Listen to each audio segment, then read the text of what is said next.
আসসালামু আলাইকুম রহমতুল্লাহ।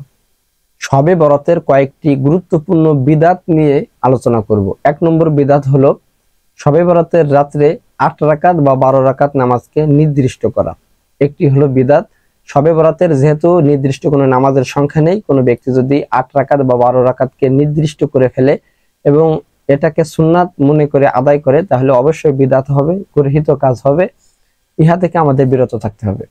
শবে বরাতের 2 নম্বর বিদাত হলো যে এই রাত্রে গোসল করা আর মনে করা যে গোসলের যত ফুটা পানি শরীর থেকে ঝরে পড়বে আমার গুনাহও পানির ফুটার সাথে ঝরে পড়বে।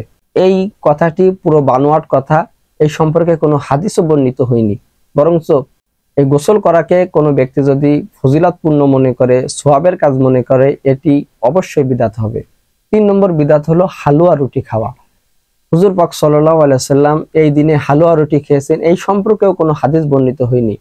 মিথ্যা বানোয়াট কথা আমাদের সমাজে প্রচলিত আছে, ইহার উপর অনেকে আমল করে থাকে। শবে বরাত উপলক্ষে অনেকে হালুয়া রুটি বানিয়ে থাকে। অবশ্যই এটাকে যদি সুন্নাত মনে করে কেউ করে থাকে, অবশ্যই বিদআত হবে। এই কাজ থেকে আমাদের বিরত থাকতে হবে। 4 নম্বর যে বিদআত, তা হলো কবরকে আলোকসজ্জা করা।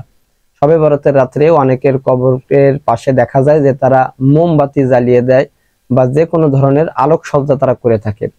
এটা যদি শবে বরাত উপলক্ষে করে থাকে, অবশ্যই বিদআত হবে। এই সমস্ত কাজ থেকে বিরত থাকা। আল্লাহ তাআলা আমাদের সকলকে নেক আমল করার তৌফিক দান করেন। আসসালামু আলাইকুম ওয়া রাহমাতুল্লাহি ওয়া বারাকাতুহু।